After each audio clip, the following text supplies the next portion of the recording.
Hello, welcome back to our place. That's a bit wobbly, but I'm a bit wobbly. It is Monday, and today's video is going to be a what I eat in a day, which is also a little bit of a day in my life. So, as you would have seen, a couple of really quick clips this morning.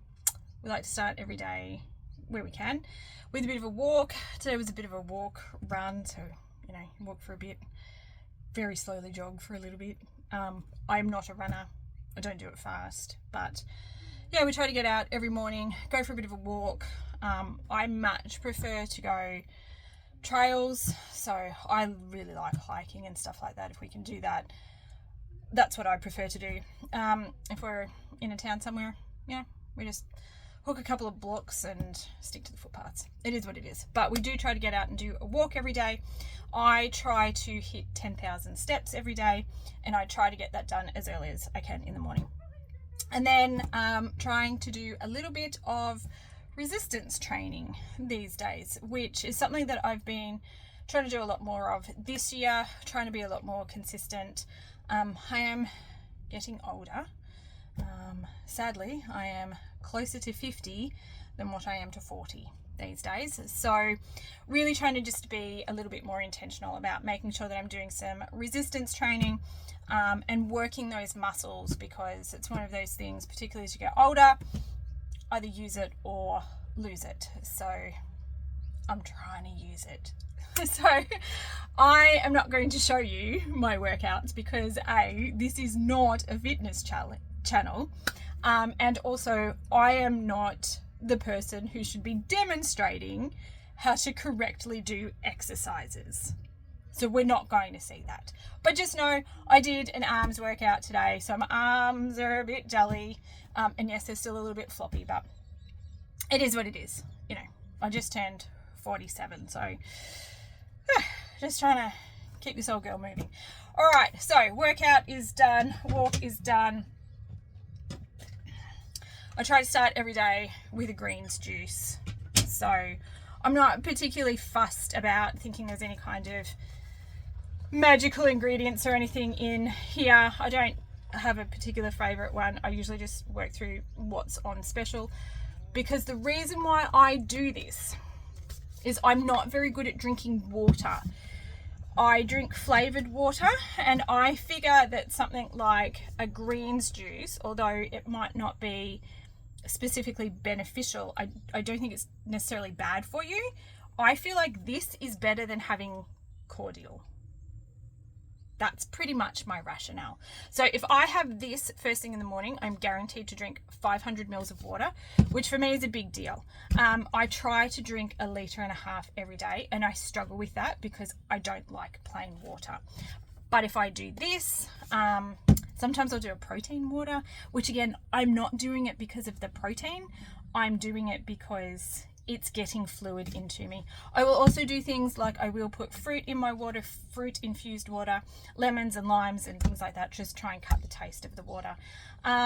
Sometimes I'll do electrolytes. Again, we do spend a fair bit of time outside and in warm weather, so I don't think that's necessarily a bad thing, but I'm also not doing it because oh my god, you need to have electrolytes every day and you need to have a green juice. I do these things because Nikki needs to drink water, and she's pretty crap at doing it on her own. So let's jump in. Let's get this happening. All right, also the place is a mess today, so this is real life, guys. We live in a caravan and life is not perfect, and while I would like to have it nice and tidy when I do videos for you, sometimes it just doesn't happen. Green juice, very technical. You pour in water, you put in 2 scoops of this stuff. This is 2 scoops into 500 mils. I love this Yeti cup.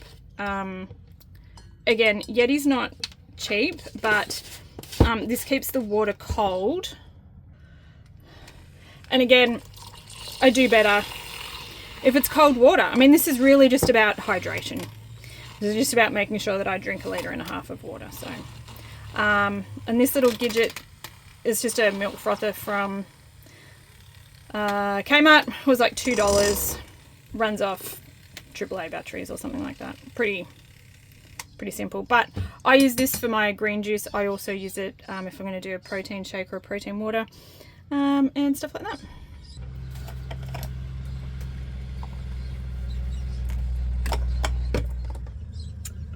Cheers. So I will usually sip on this while I'm making breakfast, and then I'm guaranteed to at least get 500 mils in first thing in the morning, which is awesome. I have also had a cup of tea, which was not shown to you guys because I didn't make it. Shane makes me a cup of tea every morning, and he puts it on my bedside table right before my alarm goes off, because he's a lovely husband, and every morning when my alarm goes off, I wake up to a cup of tea and have a cup of tea in bed, because I'm that kind of princess and I'm not going to apologize about it. The other thing that I will do while I'm at it, actually, is I will fill up my water bottle. This again is 500 mils. It's another Yeti, so I'll fill it up first thing in the morning with cold water out of the fridge, and it stays cold. So I have a litre here. I'm trying to drink this bottle plain. That is my goal in life, is to drink 500 mils of plain water. Anybody else was a child of the 80s, I think you understand, okay? We're all addicted to sugar. I'm doing my best to break that. So if I do this first thing in the morning, it's done. There's no excuses. If it's in a water bottle, I've always got it with me. I can take it with me and I can just sip on it throughout the day, which is the plan. So there we go. First two jobs done. Breakfast. I'm really enjoying this big breakfast, I'm calling it. Next big breakfast. Half a cup of oats, 1 tablespoon of chia seeds, teaspoon of maca powder, a teaspoon of flax seeds.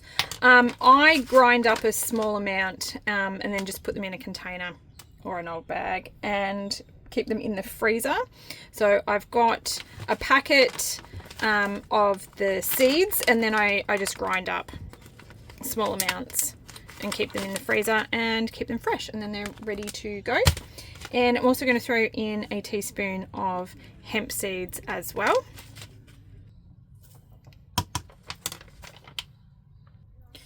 And I'm going in with a tablespoon of protein powder. This is the Amazonia raw protein. It's the choc coconut flavor. Not my favorite, so I'm pretty much sort of just using it up. It does add a little bit of extra protein. A tablespoon is literally a third of a serve, so it's not a huge amount of protein. I think it's about 6 or 8 grams of protein, but it is adding flavorings. So this is adding a choc coconut flavor to my oats.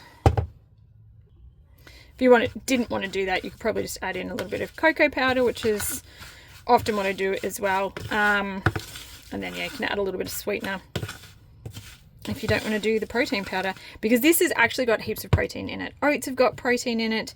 The hemp seeds have got protein in it. I'm going to throw in a bunch of fruit, so it's going to be full of fiber. This is a big breakfast and it's pretty good. Half a cup of soy milk and half a cup of water. I'm just going to give that a good mix and just let it sit for a few minutes. The chia seeds will rehydrate or soak up the excess water, and obviously the oats will soften a little bit as well. This makes a really good overnight oats recipe too if you are organized enough to do it in advance. Just put this in a container and stick it in the fridge. I was not organized enough to do it, so I'm just making this morning, but that's fine. This is just going to sit for a few minutes before we add all of the toppings. And when I say a few minutes, probably half an hour, because I still need to go and drink my green juice, which is all good. But I just put this aside and just let this soak for a little bit. All right, I like to load this full of fruit, so I've got a sad looking banana. Go ahead and get that in. Fruit changes. It's really whatever I sort of have on hand. I try to get in 2 serves of fruit with my breakfast. I'm not a huge fruit eater, like just eat an apple or whatever as a snack. I do try, and I will probably have maybe more of citrus, like so I'll have a mandarin or an orange or something as a snack, but I won't just go and eat a banana. I know that sounds really weird, but I just won't do that. So I'll put that put my banana in my breakfast. And I've got some microwaved frozen berries. So this is half a cup of blueberries and half a cup of raspberries, which I have just nuked to an inch of their life. But that's okay. I'm going to sit outside and eat. And it's a little bit chilly, so some nice warm berries on top of this will be delicious. Now, to finish this off, I'm going to chop up, not throw away, I'm going to chop up like half a dozen walnuts. That's going to get in some good healthy fats.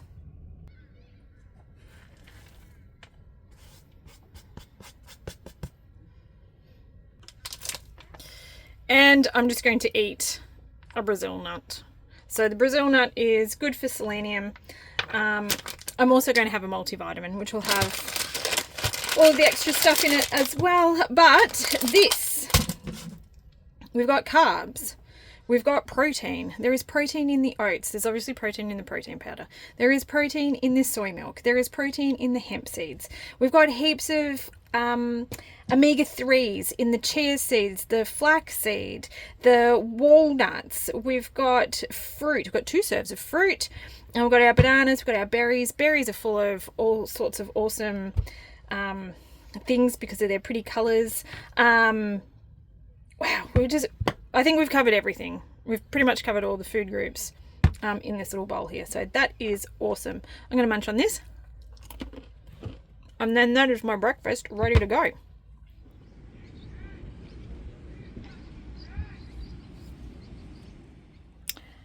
Vitamins, I do try to have every day. So this is just a multi, mainly just trying to get B12. I could probably just get a B12 on its own, but you know, this one's got a little bit of everything, so it's just a bit of an insurance, I suppose. The B12 is relatively low on this one, which is one of the things that I do look for. Don't need heaps of B12, but you do need enough. I also take an omega-3. This is a plant-based omega-3. I did look into this one to make sure that it's got the right amount of DHA and EPA, and this one ended up being a really good one. So I take this one every day because I'm not great at absorbing omega-3s, and I have found that this has helped. The other thing that I have started taking is some ashwagandha, and I'm taking this for IBS. So I've been taking this for a little over 2 months, and I do think that it is starting to make an improvement with my digestion. But again, this one is just a Nikki specific thing. This is not an everybody needs to take it thing. And again, this one is a little bit of a Nikki specific thing because not great at absorbing omega-3s. So really, maybe the multivitamin is something for, you know, everybody to think about, really. But I also think supplements is one of those things that I think you need to take the ones that are specific for you. So you need to work out what's going on with your body and what your body needs. And then if you need to supplement, if you've looked at your diet and you think you need to supplement, if you're not great at absorbing one nutrient or another, then work with a healthcare professional and sort that out for you. You don't have to take things because somebody else is taking them, or somebody that you follow on the internet says that you need them. You need to look into that yourself. The exception to the rule might be vitamin B12, you know, because apparently everybody's a little bit lacking in on that one. But yeah, there we go. Multivitamins that I take every day. Lunchtime, and I am having leftovers. If you guys have been following along for a little while, you know this is no surprise. So this is some leftover eggplant curry. It's been in the freezer. I pulled it out the day before yesterday. I had half yesterday, and I'm going to have the other half today. It does separate a little bit once it's frozen, but when you heat it back up again, it's fine. So I'm going to throw in the last of my baby spinach. I like to just basically fill everything as much as I can with heaps of veggies. So I'm going to chuck that in. I'm going to microwave this, and I'm also going to heat up some broccoli and cauliflower rice. I don't have any cooked rice ready to go, so this is going to be a quick, easy option for me. And again, it's more veggies, so I'm happy with that. All right, quick microwave, and all of this is ready to go. So another thing I like about leftovers is just dump everything in the container, and that's it. So upside down curry, it's all good. I'm also going to throw in half a dozen cherry tomatoes that I've just chopped up as well. And that is going to be my lunch today. Delicious.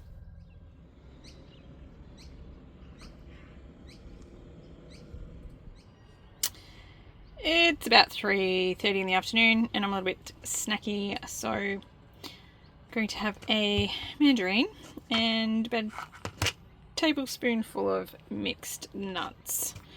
So that should be pretty good, and that'll see me through until dinner. Alrighty, it is dinner time, and this lighting is shocking. Sorry. Radio. I am going to have soup. We're going to have some soup for dinner. So I've got leftover soup. I made a big batch of this the other day. I don't think I filmed it. This is a packet of markdown soup mix. So it's just got heaps of veggies in it. Carrots, potatoes, turnips, celery, onion, and I've thrown in some chickpeas, and I flavoured it sort of like a minestrone sort of flavour. So it's got tomato paste, Italian herbs, that kind of vibe going on. I actually can't remember what I put in it.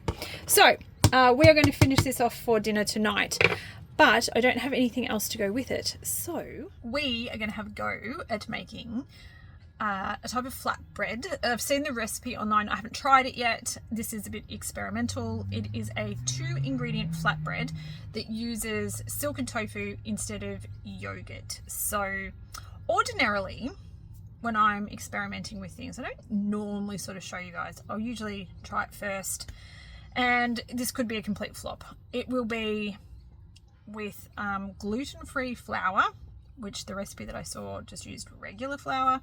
And because I can't just follow a recipe, I have to go and change a whole bunch of stuff because that's just me. I'm also going to go with like an Italian herb and cheese flavour. So yes, we're going to go completely off book with this, and I don't know if this flatbread's going to work, but let's give it a go. Let's see what happens. So the general gist is we're going in with a block of silken tofu. We're going to mush that all up.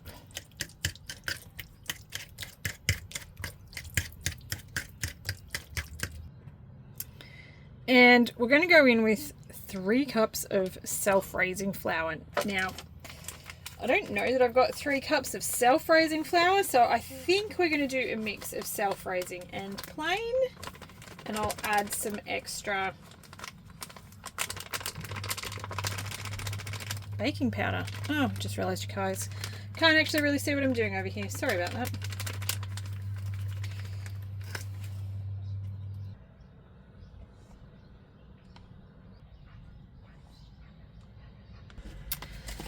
I'm also going to add in 2 tablespoons of nutritional yeast. This gives it a nice cheesy flavour. You can use Parmesan if that's what you've got at home, and a tablespoon of Italian herbs. Now, because I'm using gluten-free flour, this could change the moisture profile in this bread, so we're just going to play it by ear and see what happens. Basically, want to get it to being a dough. If I think it's too dry, I can add a little bit of extra soy milk, and if I think it's too moist, I'll just add a little bit more flavor and flour, not flavor, and we'll see how we go. I'm just going to start bringing this together with a fork, and then I'll get in with my hands in a sec, and hopefully we end up with a ball of dough. Oh, I forgot the baking powder. All right, to everyone who is screaming at me into their screens, Nikki, you forgot the baking powder. Thank you for the reminder. So I had about 1.5 cups of plain flour, so I'm going in with 3 teaspoons of baking powder. Oh, good catch, guys. Good catch. And they're going to be flat bread, so I suppose it doesn't really matter if they're a bit flat, but we do want them to puff up a little bit. Alright, so I'm not happy with the way that this is coming together because it is gluten-free flour. It's just not doing what I want it to do. So what we're going to try is adding in some psyllium husk as a bit of a binder. So I'm going to go in with 1 tablespoon. I'm just going to make this separately because I'm going to turn it into a gel with some water, and then we'll try and mix that in, and hopefully it's not too late. So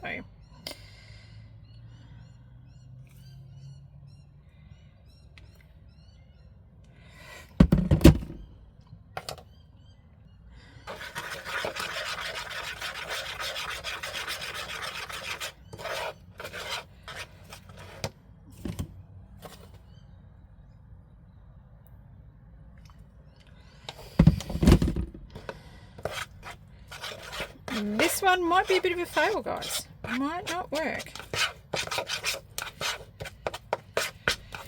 We shall have to see. I think 1 more tablespoon. This has ended up being a 4-to-1. 1 tablespoon of psyllium husk, 4 tablespoons of water. Get that in.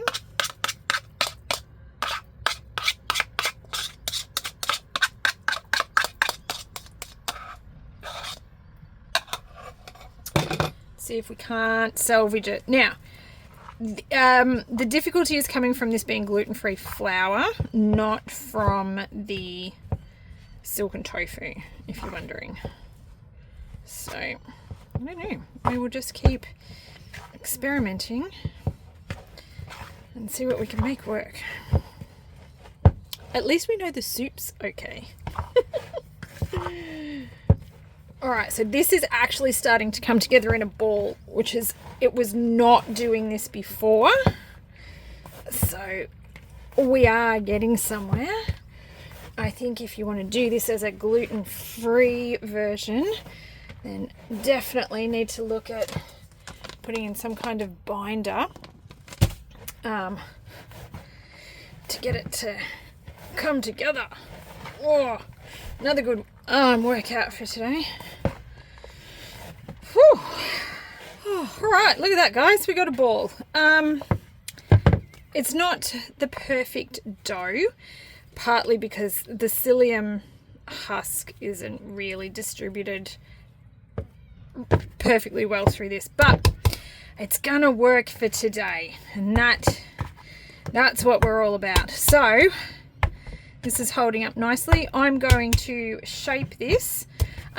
I'm going to divide it into 6 or 8 pieces. I'm going to roll them out with a rolling pin, and then we're going to get them into the frying pan. Alrighty, pan is heating up. I want it to be relatively warm, and so this is what I have ended up with. I've got 8 of these little beautiful things, and we're going to see how well they cook. Now the first one always turns out a bit not quite right because we're just getting the pan right, but nice size, nice thickness. Get the heat on the pan right, and I think this might have just worked. All right, number 2 is in. Number 1, I'm not sure. I was confident before. Now I'm not so confident. So it's definitely cooked. It is a little bit anemic on this side. That was the side that went down first, and then once I flipped it, it's cracked. So let's just, I probably should let it cool, but it looks like it's cooked through there. Oh, it's very hot. So I don't know. I'm going to keep cooking and we'll just see how these go. Oh, this one's bubbling. This one, I think this is going to work out a bit better. My first one didn't bubble. Pan wasn't hot enough. This one, hopefully you guys can see, is actually starting to get some bubbles. So I don't know. Fingers crossed. Maybe number 2 is the winner. All right, dinner, fresh out of the microwave. So it's a bit hot. So I've got a serve of soup, and there is a little bit of leftovers, so I can go back for a little bit more if I want to. And I've got some of these gluten-free flatbreads that I've made. So I have actually tried one. They actually turned out okay, all things considered. So I'll just have a quick look at this one. I did find they dried out a little bit on top while I was cooking them, so I have put a little bit of Nuttelex just to help brown them off. But there you go. As far as a flatbread goes, it's not too bad.